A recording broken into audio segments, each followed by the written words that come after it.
ভারতের ইতিহাসে প্রথমবার এমন হয়েছে যেখানে একজন সিটিং চিফ মিনিস্টার সোজা সুপ্রিম কোর্ট পৌঁছে গেছেন নিজে কেস লড়ার জন্য। এক্ষেত্রে West Bengal chief minister Mamata Banerjee এই মুভ নিয়ে সোশ্যাল মিডিয়ার লোকজন দুই পক্ষে বিভক্ত হয়ে গেছে। এক পক্ষ মমতা ব্যানার্জির সাপোর্টে কথা বলছে এবং আরেক পক্ষ মমতা ব্যানার্জির এগেইনস্টে কথা বলছে। তো এই পুরো ম্যাটার কি চলছে সেই সব বিষয়ে আলোচনা করব এই ভিডিওতে, সঙ্গে থাকুন।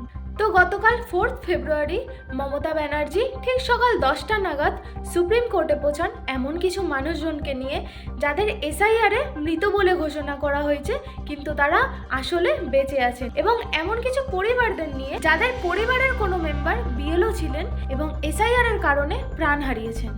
ওয়েস্ট বেঙ্গলে 2026 সালে বিধানসভার ভোট আসতে চলেছে এবং যারা ওয়েস্ট বেঙ্গলে বাস করেন তারা এসআইআর নিয়ে কম বেশি সবাই অবগত। ইলেকশন কমিশন অফ ইন্ডিয়ার এই এসআইআর এর বিরুদ্ধে মমতা ব্যানার্জি সুপ্রিম কোর্টে পিটিশন ফাইল করেছিলেন। তো এসআইআর এর বিরুদ্ধে কিছু পয়েন্ট নিয়ে মমতা ব্যানার্জি গতকাল সুপ্রিম কোর্টে আর্গুমেন্ট করেন এবং নিজের কিছু ডিমান্ড রাখেন।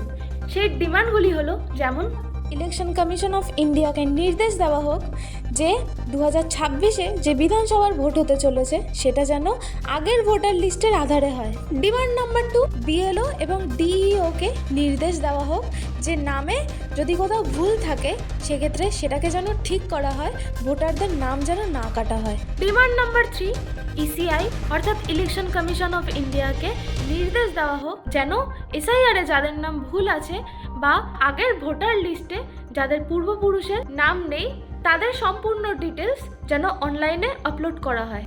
ডিমান্ড নাম্বার 4, ইসিআই যেন আধার কার্ডকেও কনসিডার করে এবং ইসিআই এর মাইক্রো অবজারভার যাদেরকে ওয়েস্ট বেঙ্গলে পাঠানো হয়েছে তাদের ওয়েস্ট বেঙ্গল থেকে ফেরত পাঠানো হোক। এক্ষেত্রে election commission of India counter জবাব দিয়ে বলেছেন যে তারা স্টেটের কাছে অনেকদিন আগে থেকেই ক্লাস 2 অফিসারের নিয়োগের জন্য আবেদন করেছে, কিন্তু স্টেট এ বিষয়ে ঠিকমতো সহযোগিতা না করায় ইসিআই এর বাধ্য হয়ে মাইক্রো অবজারভারদের পাঠাতে হয়েছে। এবং এক্ষেত্রে মমতা ব্যানার্জির আরোপ অনুযায়ী এই মাইক্রো অবজারভারদের দ্বারাই কারো নামে কোনো ভুল থাকলে বা কারো নামের কোনো প্রোনাউন্সিয়েশন আলাদা থাকলে বা কারো নামের কোনো স্পেলিং অন্যভাবে লিখলে বিনা কোনো নোটিফিকেশনে ভোটারদের নাম ভোটার লিস্ট থেকে বাতিল করা হচ্ছে। They have appointed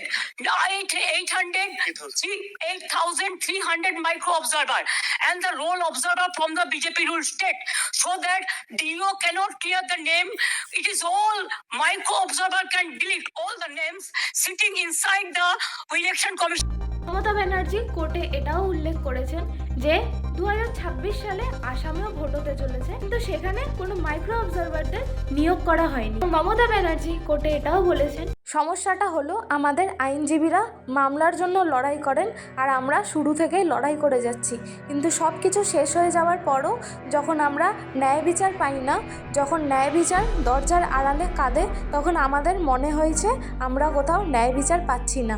আমি সমস্ত বিস্তারিত তথ্যসহ নির্বাচন কমিশনের কাছে চিঠি লিখেছি, কিন্তু কোনো উত্তর পাইনি।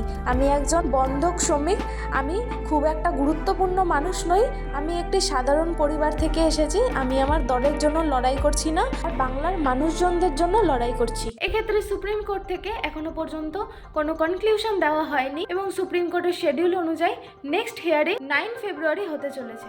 এই বিষয়ে যদি কোনো আপডেট আসে অবশ্যই জানাবো, তার জন্য চ্যানেলটাকে সাবস্ক্রাইব করে নেবেন এবং ভিডিওটি ভালো লাগলে ভিডিওটিকে লাইক করে যাবেন। দেখা হচ্ছে নেক্সট ভিডিওতে। বাই।